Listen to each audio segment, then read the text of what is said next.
இந்த நாள் இனிய நாளாயமைய எங்கள் வாழ்த்துக்கள். 1/3/2026 மாசி 17 மார்ச் ஞாயிற்றுக்கிழமை. இன்று திரியோதசி பூச நட்சத்திரம்.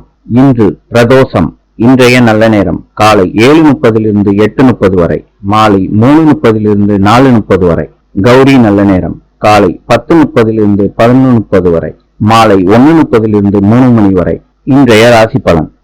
மேஷம் சினம், ரிஷபம் சிக்கல், மிதுனம் நன்மை, கடகம் சுபம், சிம்மம் ஏமாற்றம், கன்னி துக்கம், துலாம் வெற்றி, விருச்சிகம் செலவு, தனுசு ஆதரவு, மகரம் பயணம், கும்பம் கவனம், மீனம் லாபம். இந்த நாள் இனிய நாளாய் அமைய எங்கள் வாழ்த்துக்கள். நாளை சந்திப்போம்.